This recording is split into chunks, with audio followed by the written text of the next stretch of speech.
Fala pessoal, como é que vocês estão? Espero que todos estejam muito bem. Aqui quem eles falam é Matheus Tavano, Dificuldades Técnicas.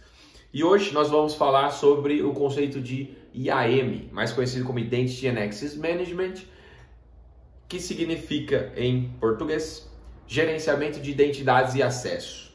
Como o próprio nome diz, a gente já vai começar aqui. Como o próprio nome diz, gerenciamento de identidades e acesso é você gerenciar as identidades com seus respectivos acessos. Em outras palavras, aqui resumidamente, garantir que cada identidade tenha o acesso mínimo necessário. E aqui esse conceito ganha uma suma relevância quando a gente fala de ambientes organizacionais, de empresas, corporações e outras organizações que precisam dar acesso a pessoas específicas para realizar trabalhos específicos. Então pensem dentro de uma organização. Vamos pegar aqui uma empresa de consultoria. Essa empresa de consultoria provavelmente tem vários departamentos, como auditoria, contabilidade, tributário, trabalhista, previdenciário e assim por diante. Diversos segmentos diferentes e cada um dos colaboradores desses departamentos precisa receber um acesso diferenciado para executar seu trabalho, que é claro, diferente dos outros. Afinal de contas, o funcionário da contabilidade ele não precisa ter acesso a, por exemplo, um AutoCAD, que é um software de cunho mais produtivo, né? Na área de quem produz alguma coisa, por exemplo. E aqui, galera, a gente tem justamente isso. A engenharia de identidades e acessos é você conceder a todos esses funcionários de todos esses setores dentro de uma corporação o seu acesso necessário para executar seu trabalho. Então agora vamos para um exemplo mais prático para ficar mais fácil a compreensão disso, tá? Quando um funcionário entra em uma empresa, se for uma empresa grande, esse funcionário ele vai precisar de uma conta para logar no Windows ali. E quando essa conta for criada, ele vai receber uma conta já num Active Directory, tá? Um gerenciador de recursos e acessos, que é conhecido como Active Directory. Eu tenho um vídeo no canal falando sobre esse conceito, tá? O conceito de IAM e AD são muito parecidos. E aqui, pessoal, ele vai ganhar sua conta para poder logar no seu notebook e começar a realizar seus trabalhos. Mas a conta já é um acesso em si. Ele vai ganhar uma conta para poder acessar o seu notebook, tá? E aqui a gente tem outras aplicações após ele conseguir logar no seu notebook. Então vamos ter o Microsoft Office, que ele precisa de um acesso específico. Nós vamos ter aplicações web, como por exemplo o ServiceNow, o Confluence, o Gira e outras aplicações webs que determinados funcionários podem ou não podem ter acesso. E como eu já dei exemplo antes, alguns funcionários de determinados departamentos vão ter acessos que funcionários de outros departamentos não vão. O seu José da contabilidade, ele não pode ter um acesso de administrador em uma aplicação website que ele utiliza, por exemplo, tá? Porque não faz sentido que ele tenha privilégios muito grandes em uma aplicação sensível. Então aqui, galera, a gente tem que tomar esse cuidado na parte de engenharia de identidades em acesso, em garantir que o seu José, que é uma identidade, tá? Ele tem apenas os acessos necessários dele. Então ele tem que ter acesso ao software de contabilidade e todas as aplicações e contas que ele necessitar para acessar os portais e softwares e web applications, enfim. Aplicações de modo amplo que ele precisa executar para fazer seu trampo. Caso contrário, esquece, ele não vai conseguir trabalhar e ele vai ficar pistola, como qualquer outro que quisesse trabalhar e não conseguiria. Isso é uma fonte de frustração de muitas empresas, quando quer acessar alguma coisa e não consegue, tá? Então, o trabalho do engenheiro de identidades e acesso e do analista de identidades e acesso é cuidar dessa arquitetura de identidades e acesso, garantindo que todas as pessoas dentro de uma organização recebam as suas credenciais e os seus acessos respectivamente corretos para que ela não acesse nada mais do que ela precisa para executar seu trabalho. Aqui exige um princípio para trabalhar com isso. Esse princípio é o do mínimo acesso necessário, que todos ganham apenas o mínimo para fazer o seu trabalho, nada além, nada menos, o mínimo necessário. Então, pessoal, vamos supor aqui se o seu João entrou em uma organização, ele vai ganhar, como eu falei, um notebook, uma conta num AD que vai autenticá-lo na rede corporativa e a partir dali ele vai começar a ganhar outros acessos, pedir outros acessos. E na maioria dos casos, nas organizações mais avançadas, boa parte desses acessos são automatizados para não ter que ficar concedendo várias vezes os acessos de maneira manual para pessoas diferentes. Então se padroniza os processos para que não seja muito oneroso para alguém ficar validando lá se determinado funcionário precisa ganhar ou não acesso e aprovando ou não o seu acesso.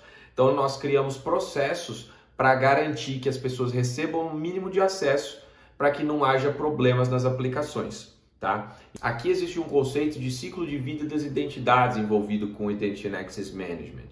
E as identidades, pense nos funcionários. Assim que a pessoa entra na empresa, ela vai receber um conjunto de acessos. Se ela for promovida, ela vai ganhar acessos de outro nível. Se ela mudar de área, ela vai perder os acessos antigos e ganhar novos acessos. E se ela sair da empresa, evidentemente, ela precisa perder todos aqueles acessos rápido. Imagina um funcionário que trabalha num Google da vida, que quando sai da empresa mantém os seus acessos. Ele vai continuar acessando o notebook se ele quiser, isso vai gerar brechas de segurança violentas, né? O notebook dele pode ser roubado, por exemplo, e se as contas dele não for bloqueadas e ele tiver acessos privilegiados, esse notebook pode ser utilizado para atividades maliciosas e ali podemos ver a causa raiz de alguns ataques que vem acontecendo no Brasil, tá? Muitos casos, o que ocorre? A pessoa é vítima de um ataque de phishing ou de alguma forma ela perde seus dados, é roubado esses dados e o hacker acessa para poder causar danos à aplicação em questão. Pode ser um aplicativo de finanças, pode ser um data center e os servidores onde rodam as aplicações, né? Muitas empresas têm seu próprio data center, outras terceirizam e a lógica é que para o futuro a gente tenha apenas a nuvem, a cloud. Então, esses servidores serão todos terceirizados, beleza? Será a famosa cloud, utilização da cloud, tá bom, meus queridos? E então a gente tem que ter essa noção aqui do ciclo de vida das identidades, que cada um tem que receber os seus acessos em determinados momentos e perder em determinados momentos. Agora aqui, o engenheiro de identidades e acesso, ele pega mais da infraestrutura, então ele tem mais contato com o banco de dados, ele tem mais contato com o desenvolvimento em Java ou então uma outra linguagem orientada a objetos da respectiva plataforma IAM que eles administram, tá? Existem várias plataformas IAM, mas todas elas têm a mesma lógica: automatizar acessos, garantir que aqueles acessos estão sendo dados para as pessoas certas na hora certa e retirados nas horas certas também, para que a gente tenha um ciclo de vida completo e a governança ocorra de maneira clara, sem problemas de auditoria e sem problemas de acesso em excesso, garantindo o mínimo privilégio possível para todos os indivíduos de uma organização.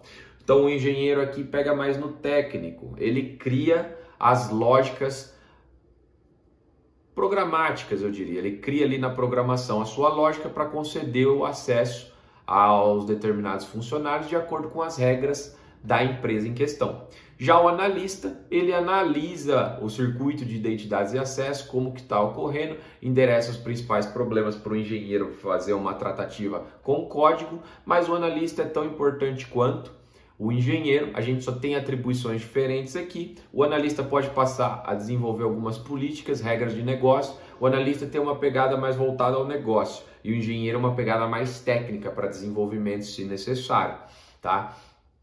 E no final do dia, é tudo isso que eu comentei com vocês. A ideia aqui é garantir a todos os funcionários da empresa o mínimo de acesso necessário para que não haja problemas de vulnerabilidade em excesso e garanta que não haja brechas de segurança. É muito comum que o seu José da contabilidade nos dias de hoje receba e-mails com táticas de phishing, onde ele vai lá, clica naquele e-mail que ele recebeu prometendo uma viagem para Cabo Frio, por exemplo.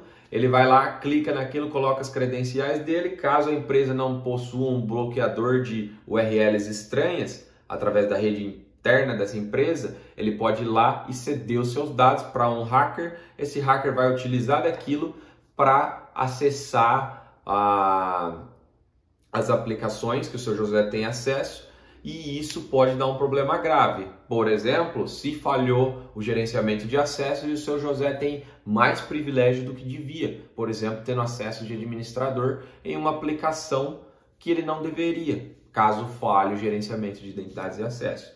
E isso pode vir a causar um baita de um problema para as organizações, tá, pessoal? Então aqui para a gente não se alongar mais ainda, eu espero que vocês tenham entendido. E quaisquer dúvidas que vocês tiverem aí, por favor, só colocar aqui no chat que a gente responde quando puder. Beleza, meus amigos? Um grande abraço a todos.